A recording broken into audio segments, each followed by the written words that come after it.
हाँ, उपसर्ग, क्या क्या सिस्टम बनाया भगवान ने।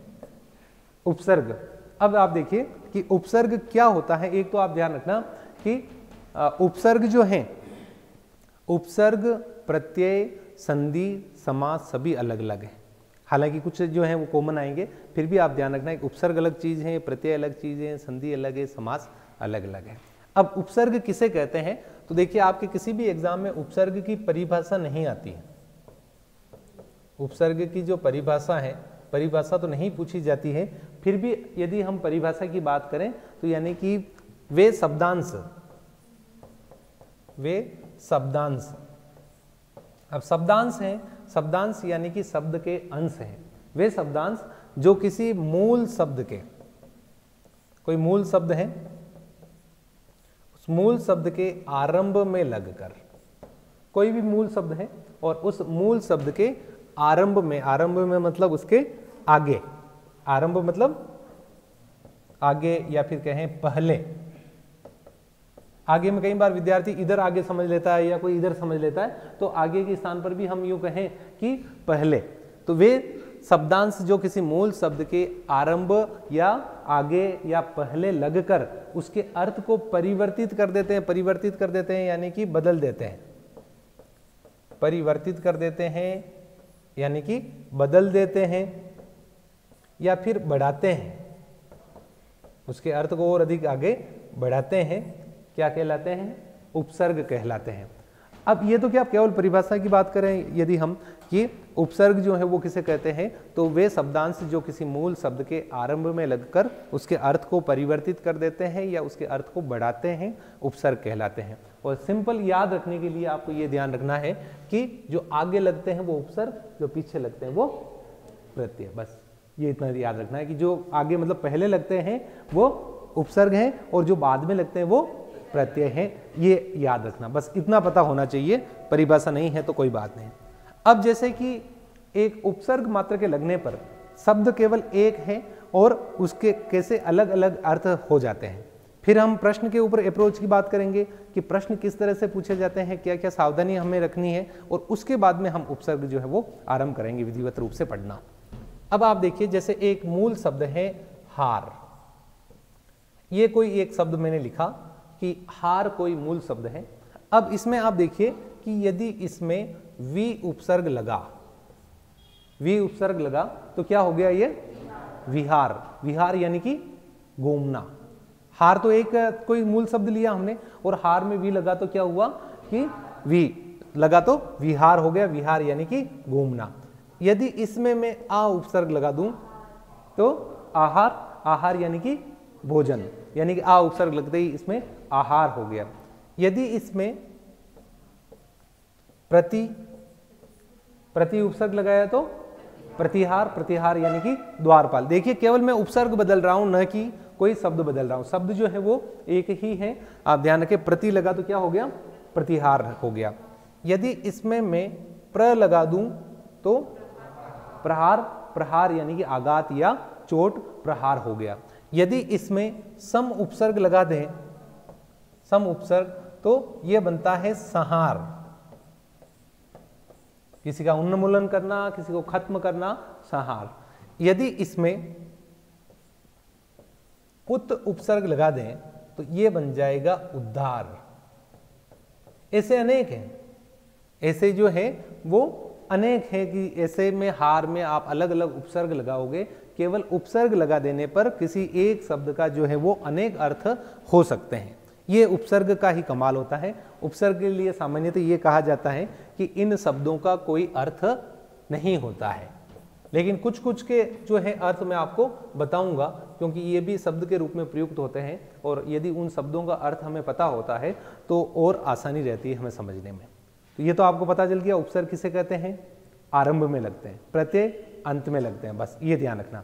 फिर किस तरह से उपसर्ग लगते हैं वह देखना, और उसके बाद में हम बात करते हैं कि प्रश्न पर अपनी अप्रोच जो है वो किस प्रकार की हो, अपनी जो अप्रोच है वो अप्रोच किस प्रकार की रहे वो आपको ध्यान रखना है। अब प्रश्न किस तरह के आते हैं, जैसे मैं सब इंस्पेक्टर 2010 की बात करूं जो 2011 में हुआ था, उसमें एक शब्द आया था अप्रत्याशित। अप्रत्याशित। प्रश्न ये था, अप्रत्याशित शब्द में मूल शब्द है। ज्यादातर जो है वो इस तरह के प्रश्न आते हैं कि उसमें मूल शब्द कौन सा है, मूल शब्द कौन सा है। तो यानी कि अगर मूल शब्द की बात करें तो जैसे कि एक तो अप्रत्याशित का, आगे हम और भी शब्द देखेंगे। मूल शब्द का मतलब ये होता है कि उसमें जितने भी उपसर्ग लगे हुए हैं वह निकाल दीजिए आप, जितने भी उपसर्ग हैं वो सारे उपसर्ग निकाल दीजिए आप, और जितने भी प्रत्यय हैं वह निकाल दीजिए, यानी कि उपसर्ग और प्रत्यय सारे आप निकाल दीजिए, तो जो बचा वो मूल शब्द है। तो एक जो शब्द लिखा है हमने अप्रत्याशित, इसमें मूल शब्द कौन सा होगा? देखिए, सबसे पहले इसमें उपसर्ग कौन सा लगा हुआ है? अ उपसर्ग लगा हुआ है, तो अ उपसर्ग हमने निकाल दिया। फिर अ निकाल दिया तो क्या बचा? पूरा बोलो ना। प्रत्याशित, प्रत्याशित रहा, तो यानी कि हमने लिखा प्रत्याशित, प्रत्याशित। अब प्रत्याशित में प्रति उपसर्ग है, प्रति उपसर्ग है। ज्यादातर यण संधि के आएंगे, जिन्होंने यण संधि पढ़ी है, अच्छे से पढ़ी है, ज्यादातर जो आएंगे इसमें यण संधि के आएंगे। वैसे तो उपसर्ग प्रत्यय सारे अलग हैं, फिर भी आप ध्यान रखना कि प्रति है और प्रतिधन आशित, प्रतिधन आशित क्या होगा? प्रत्याशित होगा। तो अभी तक बचा हुआ शब्द जो है वो कौन सा है? आशित बचा हुआ है। अब हम देखते हैं कि इसमें और भी लगा हुआ है क्या? आ नहीं है। इसमें जो है इत लगा हुआ है। इसमें क्या लगा हुआ है? इत। ई जो है वो छोटा है, इत लगा हुआ है, यानी कि इसमें लगा, मूल शब्द की हम बात करें, आस नहीं होता है, आशा होता है। क्या होता है? मूल शब्द क्या है? आशा। तो आपके लिए ये सुविधा होती है कि आपके एग्जाम में मूल शब्द कौन सा है कौन सा नहीं है ये लिखा हुआ रहता है, तो वहां पर उनको अप्लाई कर दो। परीक्षा में क्या होगा, जैसे कि प्रश्न आया कि अप्रत्याशित में मूल शब्द हैं, तो वहां विकल्प में क्या दिया हुआ होगा कि प्रत्याशित, आशित, आशा, इस तरह का। तो आप अलग अलग प्रयोग करोगे तो उसमें आप देखोगे कि जैसे कि आशा में इत लगा तो क्या बना? आशा में इत लगा तो आशित बना, यानी इत प्रत्यय लगा तो आशित बना। फिर इसमें प्रति उपसर्ग लगा तो क्या बना? प्रतिधन ऐसे प्रत्यय होता है ना, प्रतिधन ऐसे प्रत्यय होता है, प्रतिधन एक से प्रत्येक होता है, तो प्रतिधन आशित से क्या होता है? प्रत्याशित होता है। तो यानी कि आपने कर दिया, प्रत्याशित कर दिया। फिर इसमें अ उपसर्ग लगाया तो अप्रत्याशित हो गया। समझ में आ गया? इस तरह से एक और शब्द देखते हैं हम,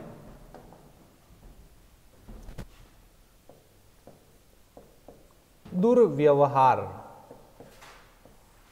दुर्व्यवहार, दुर्व्यवहार है, और दुर्व्यवहार में आपको मूल शब्द देखें, आप एक बार प्रयास कीजिए थोड़ा सा, इसमें दुर्व्यवहार में मूल शब्द निकालने का प्रयास कीजिए। रमेश यादव कह रहे हैं मैं 1 नंबर से रह गया था 2021 में। ये बहुत दुखदायी होता है 1 नंबर से, आधे नंबर से, पॉइंट से रहना। कोई बात नहीं, हिम्मत नहीं हारनी चाहिए। दुर्व्यवहार में जल्दी से मुझे बता दीजिए कि इसमें मूल शब्द जो है वो कौन सा है।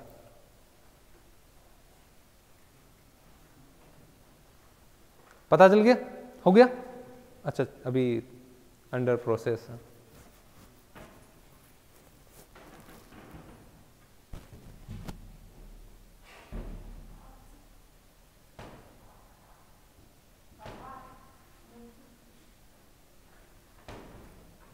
गलत उत्तर है।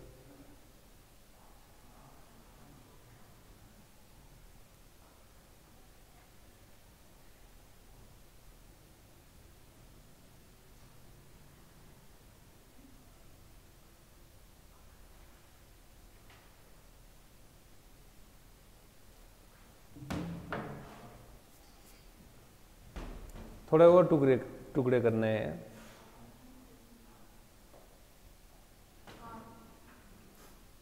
अब मैं बताऊं? ठीक है, देखिए, एक तो क्या बोलने से ही पता चल रहा है, बोलने से ही पता चल रहा है। दुर्व्यवहार बोल रहे हैं ना, दुर्व्यवहार यानी दूर हटा दो। सबसे पहले तो आपने किया कि इसमें से दूर जो है वो हटा दिया, तो क्या बचा? व्यवहार बना। ठीक है, अब व्यवहार जो है, अगर व्यवहार की संधि विच्छेद भी हम करें यण संधि के अनुसार तो वी धन आहार अवहार होगा ना, वी धन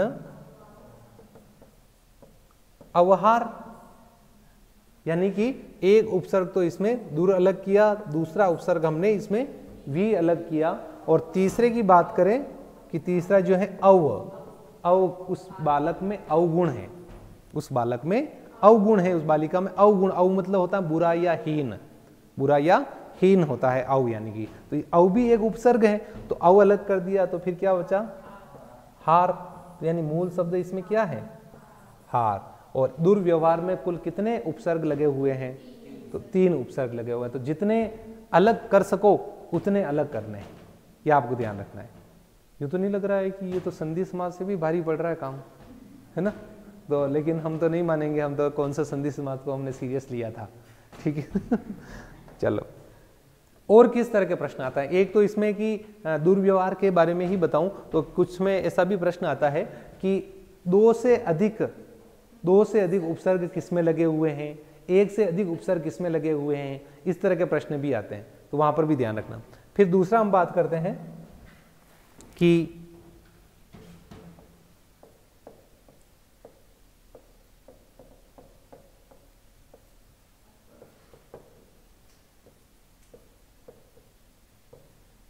पराभव, परामर्श,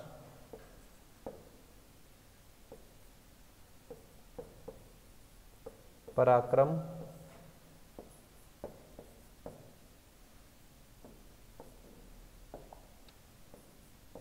इसको प मान लिया इसलिए डायरेक्ट रा लिख दिया मैंने। पराधीन, पराधीन, ये 4 लिखे, परा उपसर्ग नहीं है, किस विकल्प में परा उपसर्ग नहीं है। अब देखिए 4 मैंने लिखे हुए हैं, आपको लग रहा है कि चारों में है, ये सर क्यों फालतू में इस तरह से हमारा वक्त जाया कर रहे हैं, किसमें परा उपसर्ग नहीं है,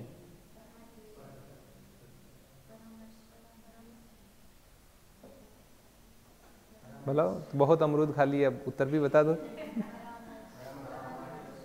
गुड गुड गुड, यानी कि हम यूं करें कि 1 2 3 4 वाले हाथ खड़ा कर दो, चलो ठीक है। सूरज चौधरी तो गलत उत्तर बता रहा है, 1 वाला हाथ खड़ा करो, 1 कोई मान रहा है तो, 1 वाला कोई नहीं, 2 वाला है, 2 वाले आप लोगों ने पीछे देखा कौन कौन हाथ खड़ा कर रहा है उसके बाद में, चलो ठीक है, गुड गुड। 2 वाले एक बार वापस अपना चेहरा बताना हाथ खड़ा करके, गुड, गलत उत्तर है। 3 वाले, 3 वाले, 3 वाला एक भी नहीं है, 4 वाले, देखिए इन तीनों में परा उपसर्ग है, इन तीनों में परा उपसर्ग है।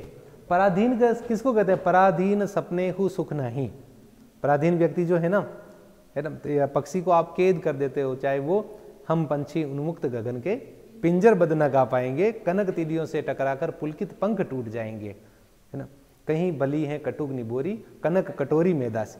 तो यानी कि बंधन में, बेड़ियों में, गुलामी में कोई नहीं रहना चाहता है।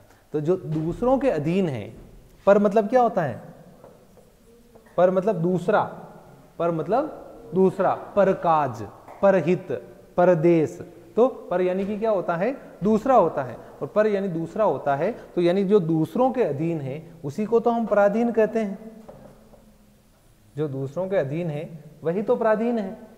तो अधीन अगर स्वयं के अधीन है तो हम उसको कहते हैं स्व मतलब स्वयं, स्वाधीन, उसको कहते हैं स्वाधीन, जो दूसरों के अधीन है वो पराधीन। तो यहाँ अलग अलग करके ऐसे करना, आप हो जाएगा, इस तरह का आएगा। तो एक प्रश्न और देख लेते हैं हम,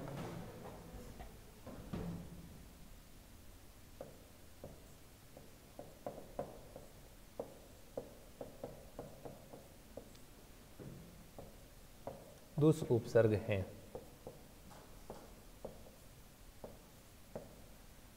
दुस उपसर्ग जो है वो किसमें है आपको बताना है। दुस, थोड़ा सा इसको और मैं स्पष्ट कर देता हूं,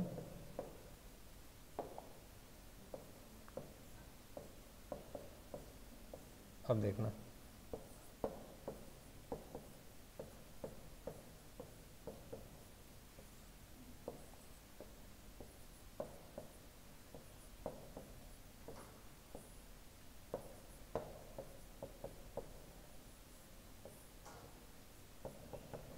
प्रश्न ये है, दुस उपसर्ग हैं किसमें? दुस उपसर्ग। क्लास 7 की हिंदी की कविता, बिल्कुल श्रवण कुमार।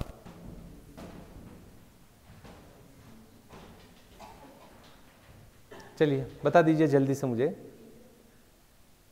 और कोई? आप भी तुक्के मारने की स्वतंत्रता, अनुच्छेद 19 का बोलने की स्वतंत्रता ना, वाक स्वतंत्रता। तो पॉलिटी में आपने बहुत पढ़ा होगा ना कि वाक स्वतंत्रता है, मैं बोलने का अधिकार है, तो बोलिए अब।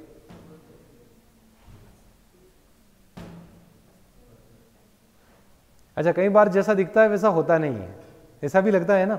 अब आपको बिल्कुल स्पष्ट दिख रहा, मन तो बोल रहा है हाँ तीसरा मैं बोल दूं, मन तो कर रहा है कि तीसरा मैं बोल दूं, लेकिन बोल नहीं पा रहे हैं।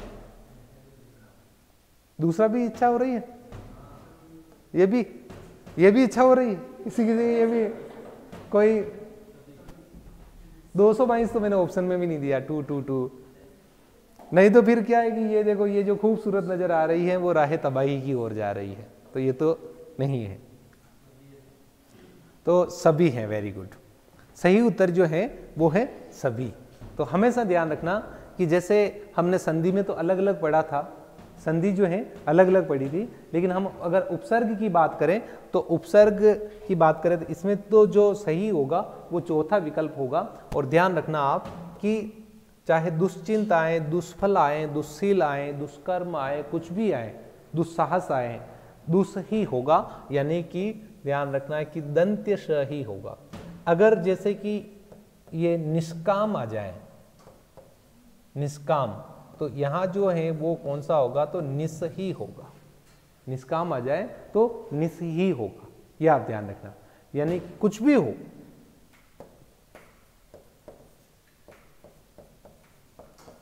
परिष्कार और परिष्कार, ए और बी में से कौन सा सही है?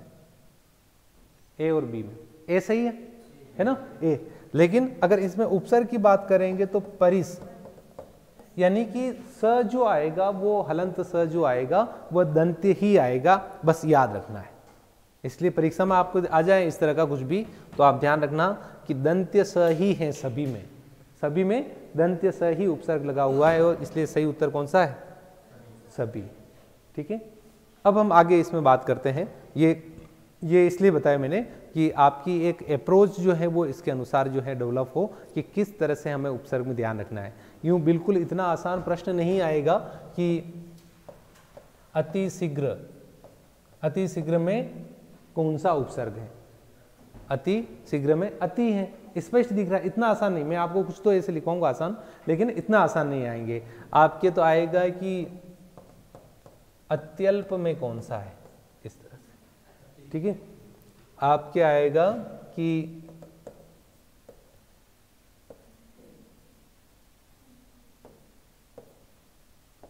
अनुगामी, अनुगामी, अनुर्वर, अनुपयुक्त, अनुपयोगी, ये चार हैं। इस तरह के आएंगे आप, ये जो है वो इस तरह के आएंगे कि इनमें किस विकल्प में अनु उपसर्ग है, किस विकल्प में अनु उपसर्ग है। तो वहां दिमाग खराब हो जाएगा, अरे यार सर ने बताया था हमें तो सब में अनु है, इसमें तो अनुगामी में ही अनु है, दूसरों में नहीं है। ऐसा मतलब ऐसी इच्छा नहीं हो रही कि अनु उपसर्ग जो है वो सभी में है, ऐसी इच्छा तो नहीं हो रही। पांचवा विकल्प भी दूं मैं या सभी आपको?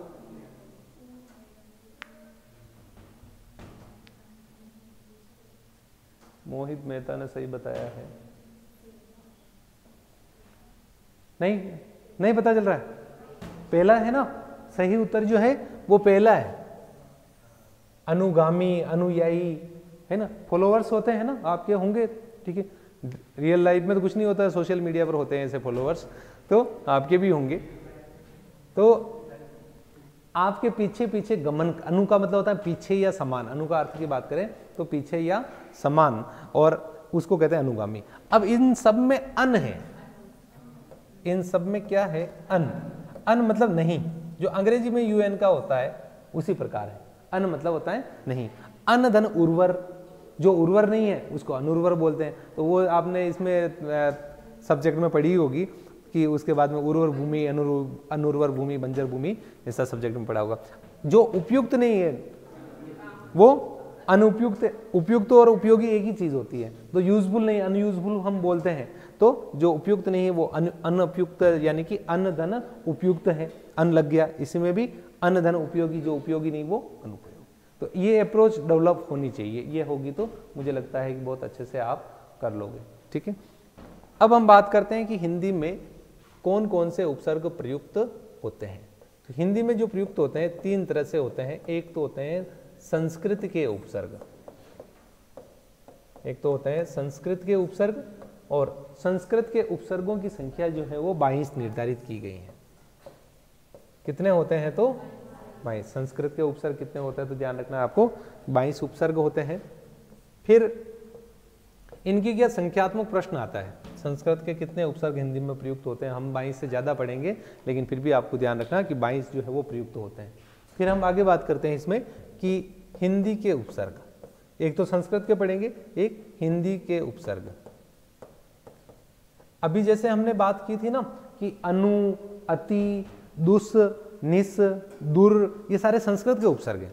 ये जो सारे हैं वो संस्कृत के, जिसमें भी हलंत लगाया है, हलंत वाले तो सभी संस्कृत वाले ही हैं, और कुछ जो बिना हलंत वाले जैसे अभी हैं, अति हैं, अधि हैं, आ है, अप हैं, उप हैं, जो भी। तो हिंदी के उपसर्ग, और एक हम पढ़ेंगे विदेशी भाषा के उपसर्ग। विदेशी भाषा के उपसर्ग, विदेशी भाषा के उपसर्ग यानी कि आजकल जो है विदेशी भाषा क्या है, हिंदी संस्कृत को छोड़कर जो दूसरी भाषा है वो विदेशी भाषा है, चाहे वो अरबी फारसी हो। अब आप किसी को बोलते हो कि बेवफा, क्या बोलते हो? तो अब आप बोलते ही हो ना, बोलते हो हिंदी में ही, तो यानी कि इसमें उपसर्ग कौन सा है? बे। और बे का मतलब होता है बिना, बे का मतलब होता है बिना, यानी कि जो वफा रहित है वो क्या है? बेवफा, बेदर्द, है ना, बेपरवाह, है ना, बेचैन, बेजान भी होता है क्या? हाँ बेबो, हाँ बेवकूफ, हाँ ठीक है। और आप प्रयुक्त करते हो बा, बा का मतलब होता है सहित, बाकायदा, बाइज्जत, बामुलायजा, बाअदब, इस तरह से। ये जो है विदेशी है, ये किसके हैं? तो विदेशी। दर की बात करेंगे, दर, दर असल, दरमियान, दरबार, दर हकीकत, ये जो है दर यानी होता है में, यानी दर असल यानी कि असल में। ये सारे जो है वो विदेशी हैं। और भी हैं इनमें, सब इंस्पेक्टर की बात करेंगे तो सब लगता है उसमें, कोऑपरेटिव की बात करें तो उसमें को उपसर्ग लगता है इसमें, half, half pant, half mind, तो हाफ उपसर्ग उसमें लगा हुआ है। ये सारे जो है वो विदेशी के अंतर्गत हम पढ़ेंगे। ठीक है, पहले सबसे पहले हम संस्कृत के उपसर्ग आरंभ करेंगे, और इससे पहले आपको परिभाषा लिखनी है उपसर्ग की, दुश्चिंत से रहित होकर। उपसर्ग, और अब इसके बाद में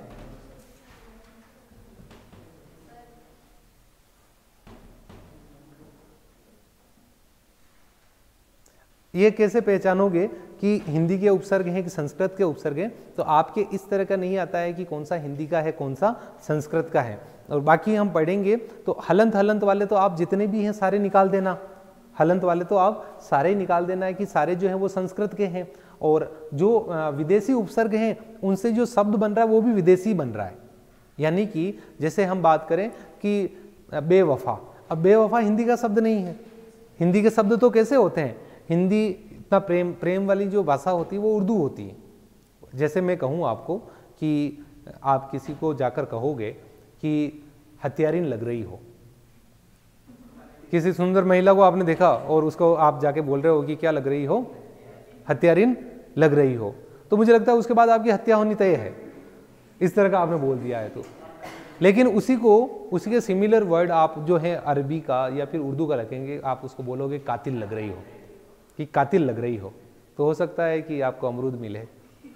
ठीक है, तो ध्यान रखना आप कि, और बातें दोनों एक ही है, बातें दोनों एक ही है। तो जो विदेशी के हैं उनसे तो क्या विदेशी शब्द बनेंगे, जैसे मैंने कहा को उपसर्ग, तो को उपसर्ग यानी कोऑपरेटिव बनेगा, तो कोऑपरेटिव विदेशी है। जैसे हाफ माइंड तो विदेशी है। और अगर दूसरों की बात करें संस्कृत और हिंदी की, तो संस्कृत में तो उपसर्ग वो हलंत वाले सारे निकाल देना। और उसके अलावा कैसे पूछे जाते हैं, तो जैसे ऐसे आते हैं अन और अन, तो यानी कि ये हलंत वाला है, ये संस्कृत का है, ये अन पूरा है वो हिंदी का है। अन पढ़, अन मेल, अन खाया, अन खाया जो मतलब जो नहीं खाया, अन्न खाया नहीं, अन्न नहीं, अन्न है, अन्न खाया, अन्न ब्याया, ऐसे जो है। तो ये जो अन्न आएगा, जैसे हमने अनुर्वर की बात की, या फिर हम बात करें जैसे कि एक तो सम और ये सम, ठीक है। तो ये जो है इसका तो बनेगा संकल्प, इसका बनेगा सम्मान, इसका बनेगा संशय, संहार, इस तरह के शब्द बनेंगे। और इसका बनेगा समकालीन, समदर्शी, समकक्ष, इस तरह के। सम मतलब समान होगा इसका, इसका अन मतलब नहीं होगा, ठीक है। तो पता चल जाएगा मुझे लगता है आपको। हाँ, परसर्ग, हाँ, अब आप इसमें परिभाषा लिखिए। अभी आज आपने बिल्कुल भी नहीं लिखा है, ठीक है, आराम से बैठे हैं। अच्छा अच्छा, और सुनाइए सर, है ना। तो उपसर्ग आपने हेडिंग डाला होगा और उसके बाद में आप लिखिए। हाँ हाँ, परिभाषा लिखिए। वे शब्दांश, वे शब्दांश, वे शब्दांश जो, वे शब्दांश जो किसी मूल शब्द, वे शब्दांश जो किसी मूल शब्द के आरंभ में लगकर, वे शब्दांश जो किसी मूल शब्द के आरंभ में लगकर, मूल शब्द के आरंभ में लगकर उसके अर्थ को, उसके अर्थ को, अर्थ को परिवर्तित कर देते हैं। परिवर्तित मतलब बदल देते हैं, परिवर्तित कर देते हैं या बढ़ाते हैं, या बढ़ाते हैं।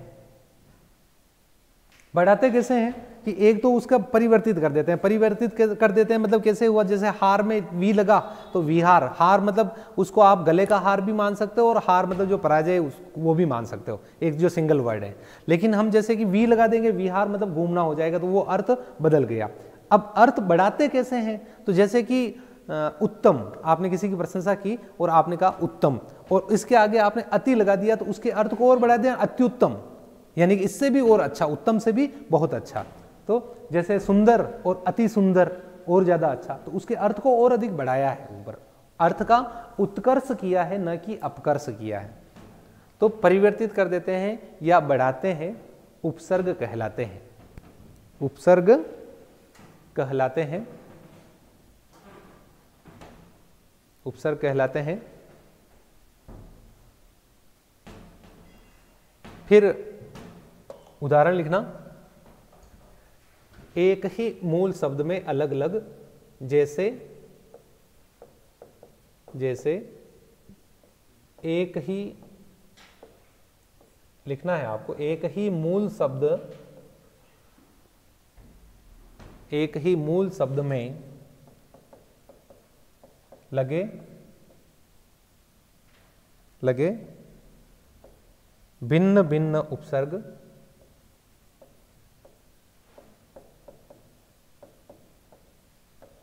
भिन्न भिन्न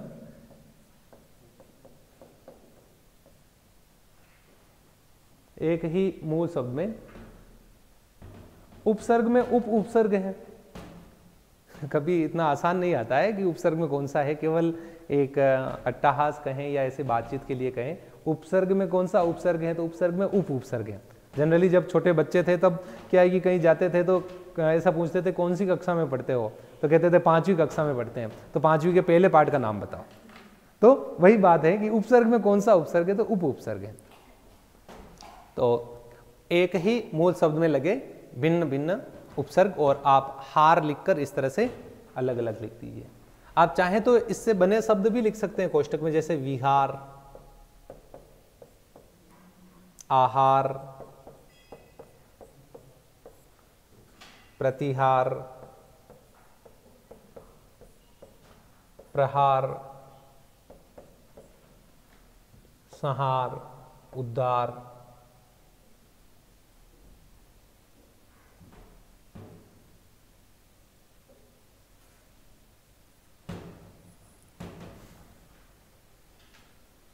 उतार लिया?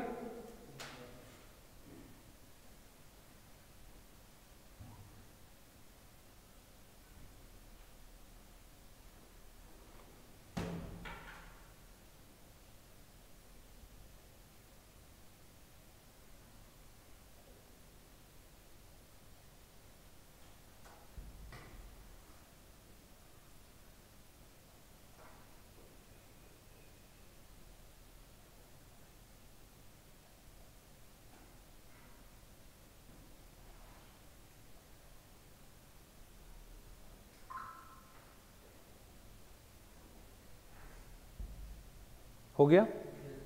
ठीक है, अब आप लिखिए,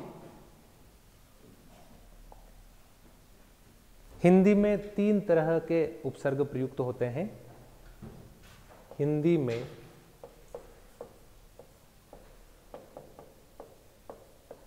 3 तरह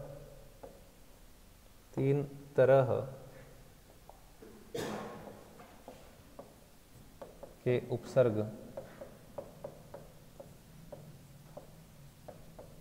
प्रयुक्त होते हैं।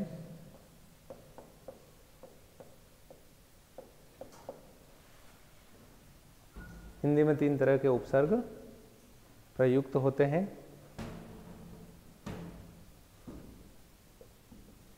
पहला लिखना संस्कृत के उपसर्ग,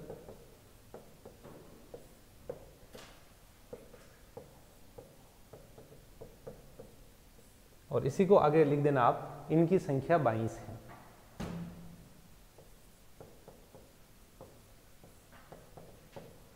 इनकी संख्या 22 है। फिर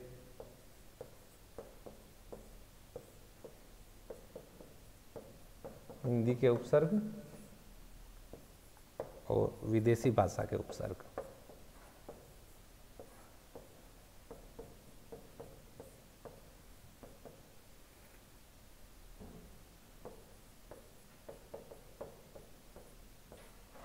विदेशी भाषा के उपसर्ग। ठीक है, आज के लिए इतना ही। आप एक बार थोड़ा सा देख लेना इनको, ये तो देखे ही है, शब्दों को देख लेना, और शब्दों को जैसे पर्यायवाची, विलोम, इनको थोड़ा देखना, तो उनसे आपको पता चलेगा किसी में कुछ लगा हुआ होगा। ठीक है, जैसे खाया का अनखाया, इस तरह से जो भी। ठीक है, थैंक यू।